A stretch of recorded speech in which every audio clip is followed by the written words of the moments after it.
जय हिंद। मैं संजीव सिंह शेखावत आप सभी साथियों का स्वागत करता हूं। आप सभी साथियों के लिए एक इम्पॉर्टेंट जानकारी है। जानकारी ये है कि अभी ICMR ने H1N1 जो इन्फ्लुएंजा ए है उसको लेकर थोड़ा सा लोगों को अवेयर करने की बात कही है। और अवेयर क्यों होना है? इसलिए होना है क्योंकि अभी इसके केस जो हैं वो वापस से आप लोगों को देखने को मिल रहे होंगे, है ना। और केसेस की बात करें तो सर केसेस से रिलेटेड या हमारे अवेयर रहने से संबंधित क्या चीज़ें हमें अवेयर रखनी है। सबसे पहली बात, आपको इस वायरस के बारे में पता होना चाहिए।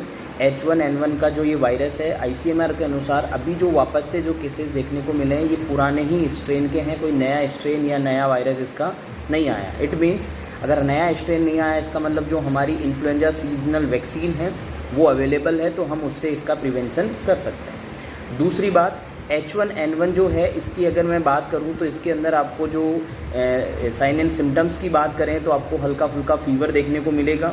इसके अलावा कफ़ देखने को मिल सकता है, कफ़ लंबे टाइम तक भी हो सकती है, बॉडी पेन हो सकता है, हेडेक देखने को मिल सकता है ना। इसके अलावा बात करें तो सर गले में खराश जैसी समस्याएं देखने को मिल सकती हैं। बात करें तो सर इसकी जो रिकवरी है वो वैसे तो देखो यूजुअली 3 to 5 डेज़ में रिकवरी हो जाती है, बट अगर फिर भी रिकवरी नहीं होती है और साइन सिम्टम एक लंबे टाइम तक रहते हैं, कौन से साइन सिम्टम जो अभी मैंने आपको बताए, अगर वो साइन सिम्टम लंबे टाइम तक रहते हैं तो फिर आपको अपने डॉक्टर से संपर्क करने हैं और वहाँ पर प्रॉपर ट्रीटमेंट लेना है। इसके अलावा आप अच्छा खासा फ्लूइड इनटेक करें, प्रॉपर रेस्ट करें और साथ में जो डॉक्टर ने आपको मेडिसिन्स बोली हैं या प्रॉपर जो ट्रीटमेंट है उसका फॉलो करें तो आप अपनी रिकवरी कर सकते हैं। इसके अलावा सबसे इम्पोर्टेंट बात ये आती है हमारे लिए कि सर कौन से ऐसे एज ग्रुप हैं या कौन से ऐसे ग्रुप ऑफ पीपल्स हैं जिनको बहुत ज़्यादा रिस्क या जोखिम की संभावना है। तो मैं आपको बता दूं, बच्चे जिनकी उम्र 5 साल से कम है, इसके अलावा ओल्ड एज पर्सन है, इम्यूनो कम्प्रोमाइज पर्सन है यानी कि जिनका इम्यून सिस्टम कम है, या ऐसे पर्सन जिनको पहले से कोई बीमारी हो जैसे कैंसर है, लीवर है या हार्ट डिजीज़ है, तो उनको अंदर ज़्यादा देखने को आपको इनका रिस्क मिल सकता है। ठीक है। मेन आता है इसका सर मोड ऑफ ट्रांसमिशन का, तो मोड ऑफ ट्रांसमिशन पर भी आपको फोकस होना चाहिए क्योंकि इसका प्रिवेंशन कहीं ना कहीं हम मोड ऑफ ट्रांसमिशन से कर सकते हैं, जो कि है रेस्पिरेटरी रूट या ड्रॉपलेट की सहायता से।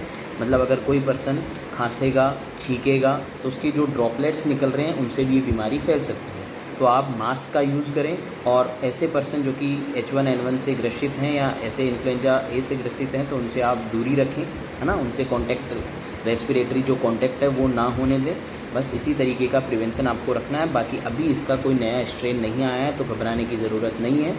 और बी सेफ़ एंड जो भी आपको बात बताई गई है वो सारी फॉलो करें। जय हिंद सभी।